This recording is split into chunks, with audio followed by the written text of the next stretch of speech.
at success, we can also be hindered by success by what we read.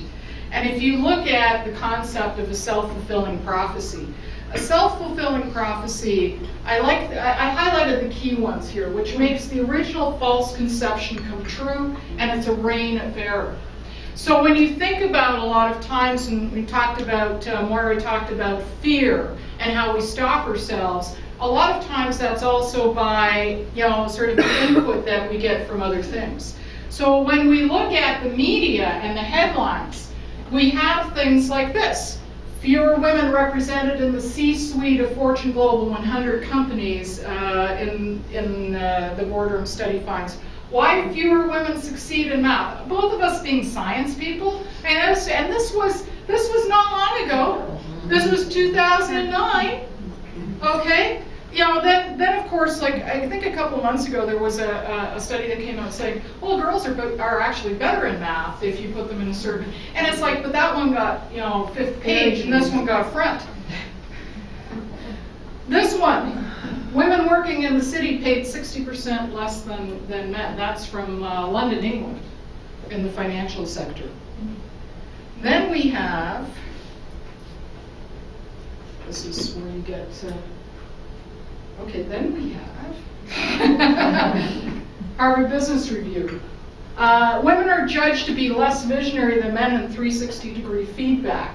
It may be a matter of perception. Now, I don't know who they interview. But personally, I think actually women are significantly visionary. But the fact is, it's about perception.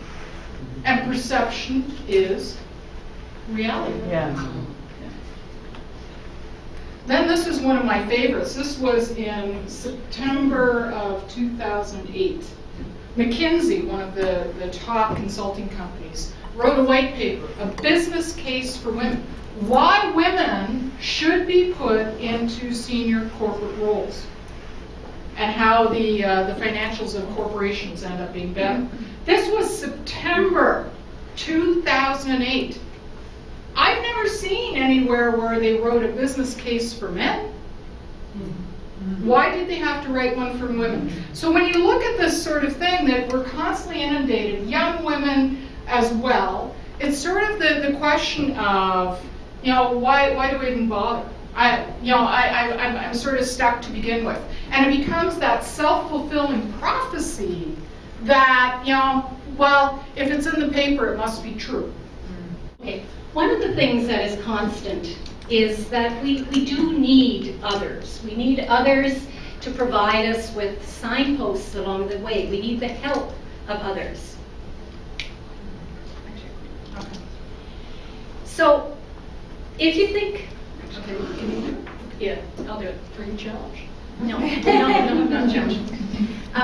If you think about other people's success, many people seem to think that successful people just magically arrived there. They didn't have, hardships, they didn't have obstacles. At least they spend a lot of time sort of wishing they were there, but they never really sort of consider how the people got there. And to counteract this whole self-fulfilling prophecy, what Patricia and I did was we reached out to trailblazing women across the globe. And we asked them if they would like to contribute the one piece of advice that they had either uncovered, discovered, or been given somewhere along the way that they felt would make women look at the possibilities. And so we also took their one pieces of advice that they contributed, and we framed their stories around them, the stories of their lives, so as to put the one piece of advice into context. There was one moment where we were going down the lists, and we had purchased the latest International Women's Who's Who. And quite honestly, Patricia and I thought we were pretty plugged in when it came to women and the success and their accomplishments. And so we were reading this list, and almost simultaneously we turned to each other and we said, "Who knew?" And it was such a revelation about all these amazing women out there with all of their accomplishments, and we had certainly never heard of them, so we're assuming that the rest of you probably haven't either.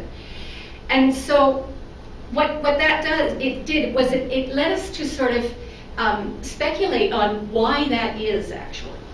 And so, it's a known fact that women are much more content to go about their business without any fanfare, without any media attention, without any sort of being in the spotlight.